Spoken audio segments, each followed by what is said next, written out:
الحمد للہ اہلہ والصلاۃ والسلام علی اہلہا اما بعد.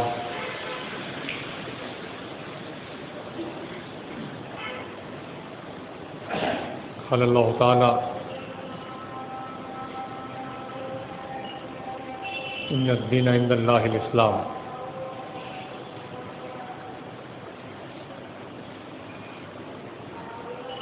حاضرین جمعہ، جمادی الاول کا مہینہ ہے جو امامنا مہدی موعود علیہ السلام سے، ان کی ولادت اور ان کی پیدائش سے منسوب ہے. اس مہینے کی خصوصیت یہی ہے کہ اس ماہ جمادی الاول میں امام الکائنات کی پیدائش ہوئی، جنہوں نے دین اسلام کا احیاء، رسول اکرم صلی اللہ علیہ وسلم کی سنتوں کا احیاء فرمایا اور دنیا کے سامنے اسلام کی تبلیغ فرمائی اور لوگوں کو اسلام کے معنی اور مفہوم سمجھائے. یہ بات طے شدہ ہے اور اس میں 1% بھی کوئی شک کی گنجائش نہیں ہے کہ اسلام کی تکمیل، دین کی تکمیل، دین کا اتمام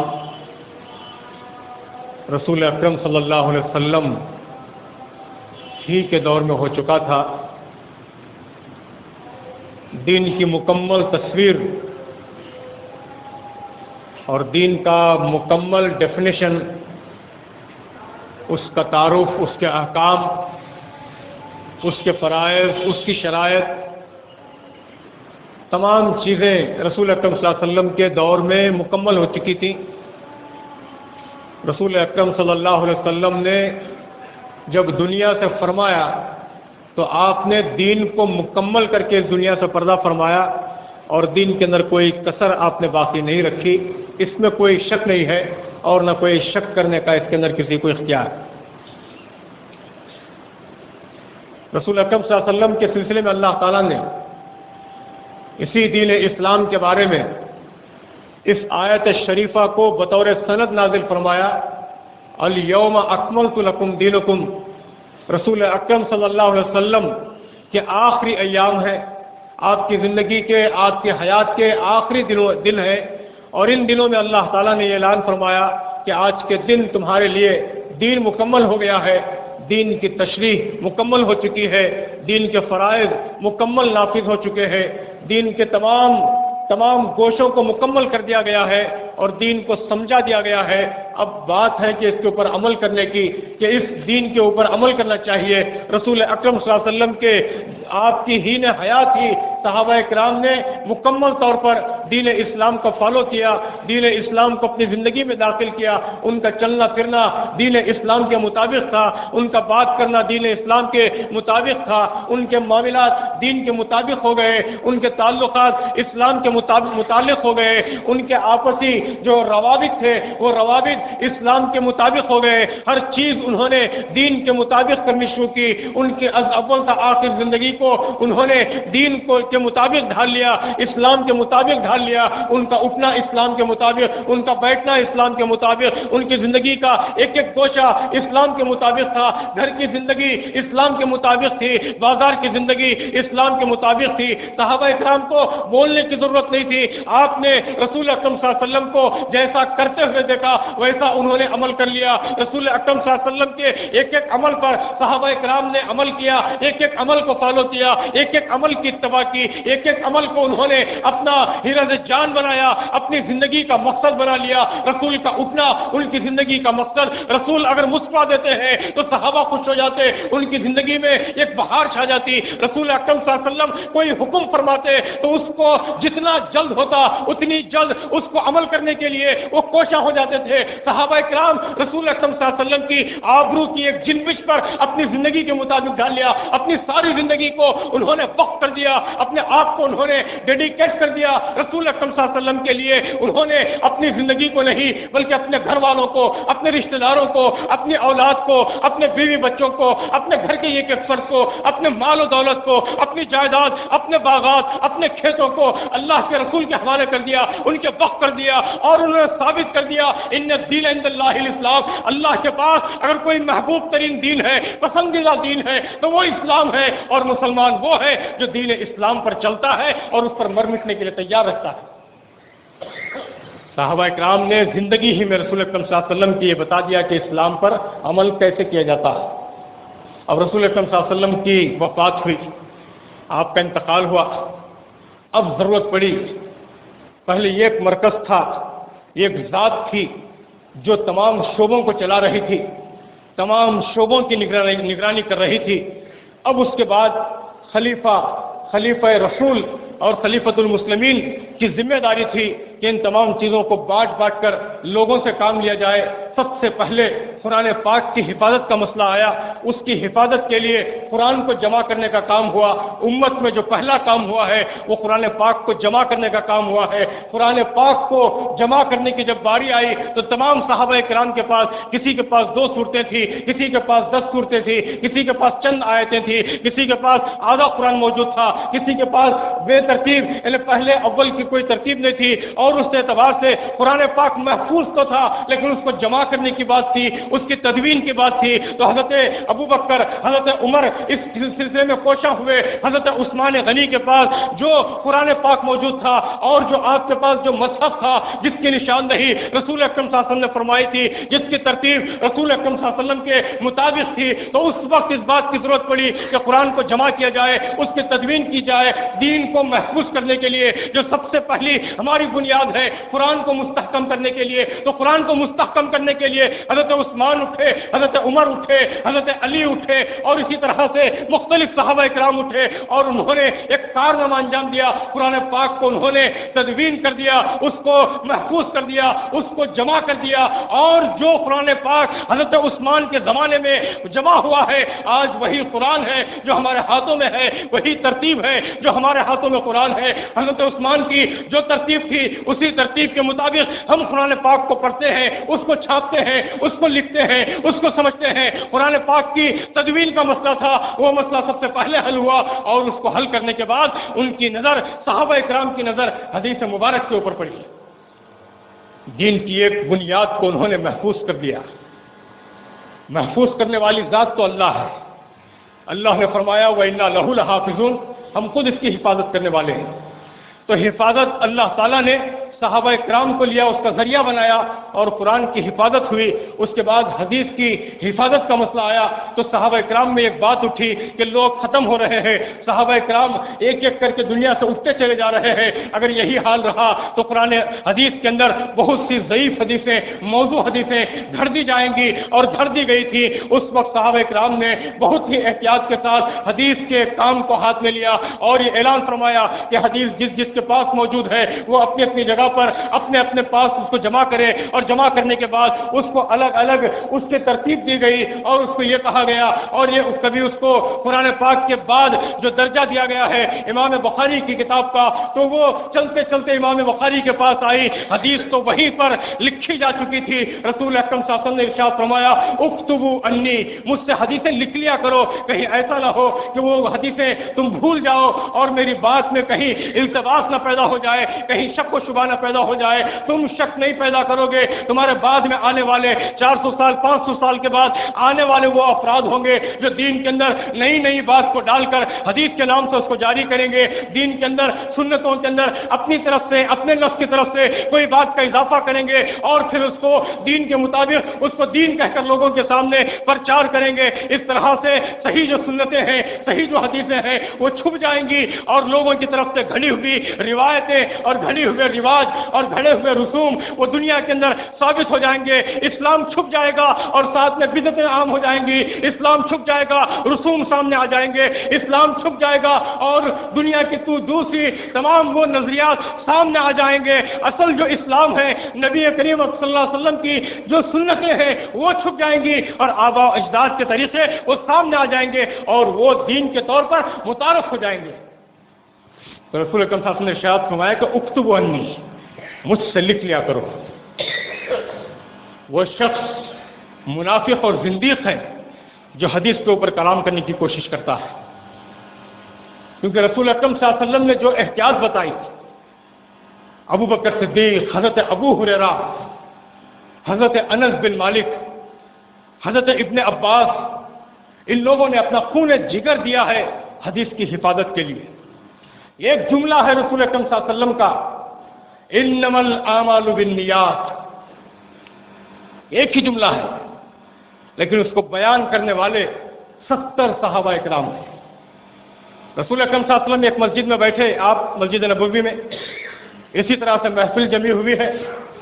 آج ہماری یہ تقریریں جو آپ ریکارڈ کرتے ہیں اس کو لے جا کر آپ توڑ موڑ کر پیش کر دیتے ہیں، کبھی اس میں سے کوئی چیز کو نکالتے ہیں، کٹ اینڈ پیسٹ کر کے اس کو بدنام کرنے کی کوشش کی جاتی ہے اور لوگوں کو ایک غلط بہکانے کی کوششیں کی جاتی ہیں، یہ غلط ان کے اوپر امپریشن بٹھانے کی کوشش کی جاتی ہے، کیونکہ ہمارے اندر دیانت موجود نہیں ہے، ہم بد دیانت ہیں۔ لیکن غور کیجئے، وہ صحابہ کرام جو دیانت کا سب سے اعلیٰ پیکر ہیں، جو رسول اکرم صلی اللہ علیہ وسلم کی نظر مبارک جن پر پڑی ہے، کیا وہ بد دیانتی کر سکتے ہیں؟ اور کس کے بارے میں؟ رسول اکرم صلی اللہ علیہ وسلم کی حدیث کے بارے میں، ان کے کلام کے بارے میں، ان کی زبان سے نکلا ہوا لفظ، ارے ان کی زبان سے، ان کے ہاتھوں سے گرا ہوا پانی کا ایک قطرہ کو صحابہ کرام نے ضائع نہیں ہونے دیا۔ کیا ان کی زبان سے نکلا ہوا لفظ جس کو اللہ نے قانون کہا ہے، شریعت نے قانون کہا ہے، کیا صحابہ کرام نے اس کے اندر امینڈمنٹ کیا ہوگا؟ رسول اکرم صلی اللہ علیہ وسلم نے ارشاد فرمایا اکتبوا عنی، مجھ سے لکھ لیا کرو۔ صحابہ کرام لکھتے تھے، کسی کا حافظہ تیز تھا تو وہ یاد کرتا تھا، کام ہی یہ تھا۔ ایک حدیث کو آپ نے بیان کیا، سامنے صحابہ کرام بیٹھے ہوئے ہیں، آپ نے بیان کیا کہ انما الاعمال بالنیات، اعمال کا دار و مدار نیتوں پر ہے۔ سننے والے 70 صحابہ کرام تھے، سب نے جا کر اپنے اپنے گھر میں، اپنے اپنے دوستوں میں، اپنے اپنے حلقے میں جا کر بیان کیا کہ آج رسول اکرم صلی اللہ علیہ وسلم نے ایک ارشاد فرمایا ہے، آپ نے فرمایا انما الاعمال بالنیات، کہ اعمال کا دار و مدار نیتوں پر ہوتا ہے۔ اگر کسی کی نیت خالص ہے تبھی اس کے اعمال کا دار و مدار ہے، اس کے اعمال کو مانا جاتا ہے۔ اگر اس کی نیت خالص نہیں ہے تو اس کے اعمال رد کر دیے جاتے ہیں۔ آج رسول اللہ صلی اللہ علیہ وسلم نے ایسا کہا ہے، 70 آدمیوں نے جا کر 70 مقامات پر کہا کہ رسول اکرم صلی اللہ علیہ وسلم نے یہ کہا، رسول اکرم صلی اللہ علیہ وسلم نے یہ کہا، 70 آدمیوں کی حدیثیں پھیلی، وہ 70 جا کر اپنے 70 لوگوں کو سنایا، پھر وہ 70 کے 70 جو ہے جا کر دوسرے لوگوں کو سناتے سناتے اس طرح سے بات پھیلی۔ اب صحابہ اکرام کے لیے ایک امتحان کا درجہ یہ تھا کہ رسول اکرم صلی اللہ علیہ وسلم نے یہ کہا تو ہے کہ انما الاعمال بالنیات، لیکن وہ حدیث کس ذریعے سے پہنچی ہے، اس کو بیان کرنے والا کون ہے، اس کا حافظہ کیسا ہے، اس کی دیانت کیسی ہے، اس کا ایمان کیسا ہے، اس کا عمل کیسا ہے، اس کے معاملات کیسے ہیں، اس کے تعلقات کیسے ہیں، یہ چیز کو، ایک جملے کو ثابت کرنے کے لیے 70 آدمیوں کی زندگیوں کے حالات کو صحابہ اکرام نے جمع کر دیا، صرف یہ کہنے کے لیے کہ یہ جملہ صحیح ہے۔ 70 آدمیوں کا امتحان لیا گیا، 70 آدمیوں کی زندگیوں کو کھنگالا گیا، 70 آدمیوں کی دیانت کو کھنگالا گیا، 70 آدمیوں کی ایمان کو تولا گیا، 70 آدمیوں کے تعلقات کو دیکھا گیا، 70 آدمیوں کے زندگی، گھر کی زندگی کو دیکھا گیا، باہر کی زندگی کو دیکھا گیا۔ اس کے بعد یہ فیصلہ کیا گیا کہ یہ حدیث صحیح ہے، یہ حدیث ضعیف ہے، یہ حدیث موضوع ہے، یہ حدیث شاذ ہے۔ اس کے بعد کہا گیا تو پھر آج اگر کوئی یہ کہتا ہے کہ حدیثوں میں شک پیدا ہو گیا ہے، حدیثیں شک کے اندر ہیں، وہ موضوع بھی ہیں، وہ ضعیف بھی ہیں، تو لوگوں نے کر کے تو بتا دیا کہ یہ ضعیف ہے، یہ حدیث ہے، یہ صحیح ہے۔ بتا دینے کے بعد اب کسی کو یہ گنجائش نہیں ہے کہ وہ حدیث کے اوپر کلام کرنے کی کوشش کرے۔ کتابیں لکھ دی گئیں اور کہہ دیا گیا کہ یہ کتاب ضعیف حدیثوں پر مشتمل ہے، اسی لیے صحاح ستہ کہا جاتا ہے۔ صحاح کے معنی صحیح کتابیں، ستہ کے معنی 6۔ پوری امت کا اجماع ہے کہ 6 کتابیں ہیں جو صحت کے اعتبار سے اور حدیث صحیح حدیثوں کے اعتبار سے جو سب سے زیادہ معتبر کتابیں ہیں بعد القرآن، قرآن کے بعد اگر کوئی معتبر کتاب ہے تو بخاری شریف ہے، جس میں رسول اکرم صلی اللہ علیہ وسلم کی احادیث لکھی گئی ہے۔ بخاری شریف ہے، مسلم شریف ہے، ابو داؤد، جامع ترمذی، امام محمد کی امام مالک کی موطا ہے، اور حضرت نسائی ہے۔ یہ سیاہ ستہ ہے، یہ 6 کتابیں ہیں جن کے اندر رسول اکرم صلی اللہ علیہ وسلم کی صحیح حدیثوں کو جمع کیا گیا، لیکن اس کے باوجود بھی اس کے اندر کلام کر کے بتایا گیا کہ یہ حدیث صحیح ہے اور یہ حدیث غلط ہے۔ بات یہی تھی کہ قرآن کی جمع کا کام ہونے کے بعد حدیث کی جماعت کا کام تھا، اس کو جمع کرنے کا، اس کی تدوین کا کام تھا۔ یہ 2 بنیادوں کو مضبوط کر دیا گیا، ایک کے لیے مفسرین اٹھے اور ایک کے لیے محدثین اٹھے۔ اب تیسرا طبقہ جو متصوفین کہا جاتا ہے اور جن کو اہل سلوک والے کہا جاتا ہے، سلوک والے کہا جاتا ہے، جو احسان والے ہیں، جن کی تعلیم یہ ہے کہ اللہ کے رسول صلی اللہ علیہ وسلم کے سامنے حدیث مبارک آپ نے ارشاد فرمائی کہ حضرت جبرائیل انسان کے روپ میں آئے، آ کر کہا کہ مل اسلام، اسلام کیا ہے، مل ایمان، ایمان کیا ہے، 2 سوالات کیے، پھر اس کے بعد فرمایا مل احسان، احسان کیا ہے، تو رسول اکرم صلی اللہ علیہ وسلم نے ارشاد فرمایا کہ تم عبادت ایسی کرو جیسا کہ تم اللہ کو دیکھ رہے ہو۔ اگر یہ ملکہ تمہارے اندر موجود نہیں ہے تو تم اتنا خیال کرو کہ تم اللہ کو نہیں بلکہ اللہ تمہیں دیکھ رہا ہے۔ ہر طرف اللہ موجود ہے، آگے بھی اللہ ہے، پیچھے بھی اللہ ہے، اوپر بھی اللہ، ہمارے دل کی حالت کو بھی جاننے والا، ہمارے باہر کی حالت کو بھی جاننے والا، ہمارے ایمانوں کو جاننے والا، ہمارے بد ایمانوں کو اور بے ایمانیوں کو جاننے والا، ہمارے گھر کی زندگی کو جاننے والا، گھر کے باہر کی زندگی کو جاننے والا اللہ ہے۔ اور اس بات کا اگر تصور پیدا ہو جائے تو سمجھو کہ تم احسان کی منزل پر ہو، اور اسی احسان کی منزل پر چلانے کے لیے مہدی موعود علیہ السلام کیا عروج بامسعود ہوا، اور آپ اسی وجہ سے آئے۔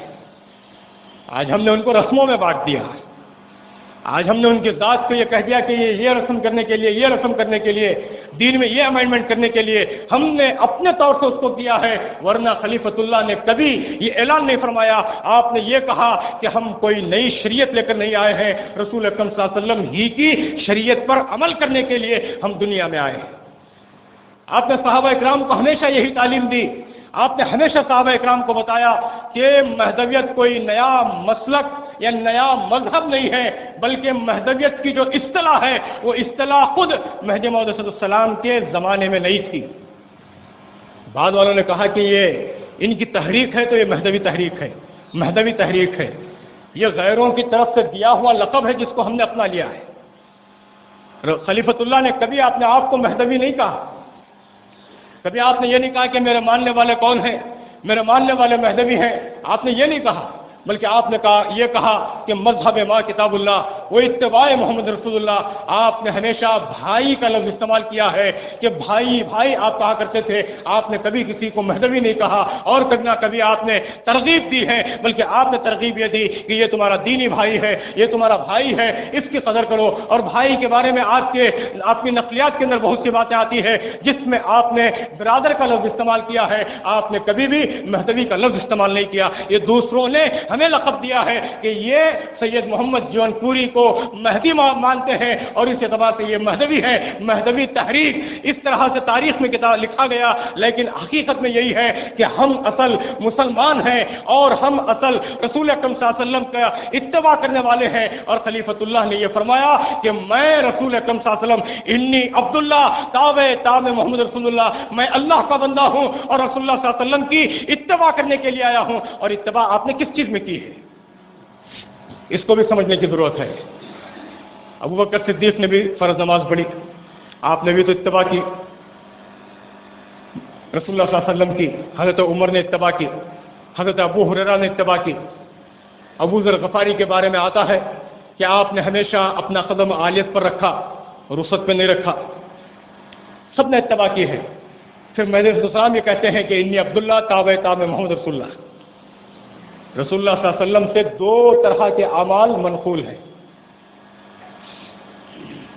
2 طرح کے، ایک وہ اعمال جس کو فرائض کہتے ہیں، اور ایک وہ اعمال جو رسول اکرم صلی اللہ علیہ وسلم کا خاص عمل تھا۔